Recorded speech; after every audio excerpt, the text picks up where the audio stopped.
Voilà, donc je suis partie à Casablanca, au Maroc, avec une association qui s'appelle CSM, Chantiers Sociaux Marocains.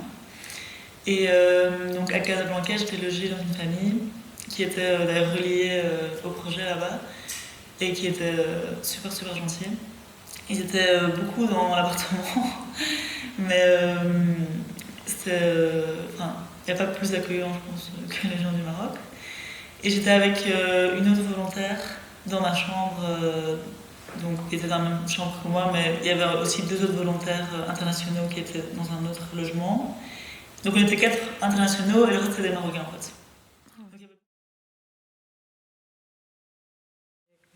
Ça consistait en quoi? C'était donc dans une école et on donnait tous cours dans la langue qu'on maîtrisait le mieux. Donc moi je donnais cours de français et les 3 autres c'était anglais parce qu'ils venaient d'Angleterre et Canada et États-Unis.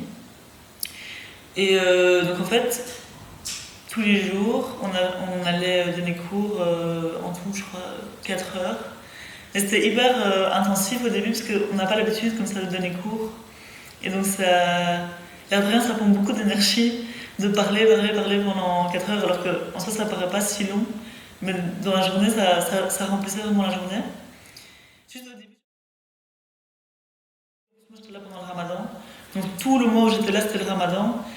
Et donc j'ai vraiment vécu genre même leur religion quoi, si tu veux, parce que enfin, forcément tout le monde là-bas est super religieux, enfin leur vie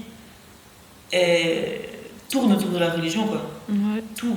Donc c'était incroyable parce que donc nous, bon on jeûnait pas toute la journée, mais genre j'ai essayé un jour de jeûner, mais c'était quand même dur.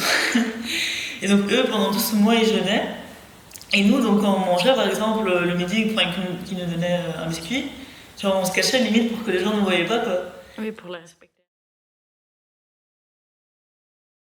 Moi, ça m'a fait un peu découvrir des aspects de moi-même que j'avais jamais, où j'avais jamais eu accès, parce que c'est un peu une expérience que j'ai jamais faite de donner cours déjà à des élèves. Donc ça déjà c'était un peu fou.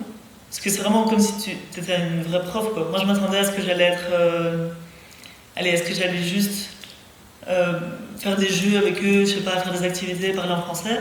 En fait j'étais vraiment dans une classe avec des bancs, un tableau. Et donc c'était un peu effrayant dans mon esprit. Et une fois que je suis arrivée en classe, c'était hyper naturel comme ça. Genre vraiment les... Oui, enfin j'enseignais... c'était vraiment dans les deux sens. Genre moi j'apprenais tous les jours des trucs sur leur culture. Et moi j'essayais de leur apprendre des trucs sur ma culture. Et même je faisais des cours, je crois, sur la culture justement, les différences entre les cultures, entre la Belgique, le Maroc et tout. Et donc c'était vraiment dans les deux sens. Je crois que, enfin j'ai essayé en tout cas d'autant leur donner que ce que eux me donnaient quoi. Parce que vu qu'ils me, tu vois, c'était presque gênant tellement ils me donnaient que j'avais envie d'essayer de faire le maximum pour que genre ils se disent que je leur rendais l'appareil un peu quoi.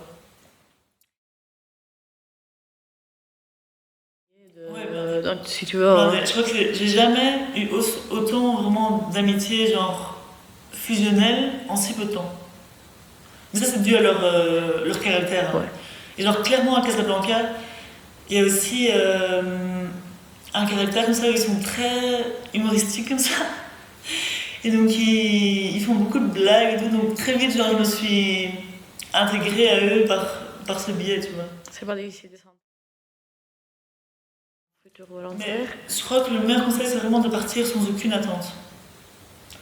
Parce que comme ça, genre on n'est jamais déçu. Et vu qu'on part vraiment à zéro, genre on peut que créer du positif quoi. Enfin, moi, c'est comme ça que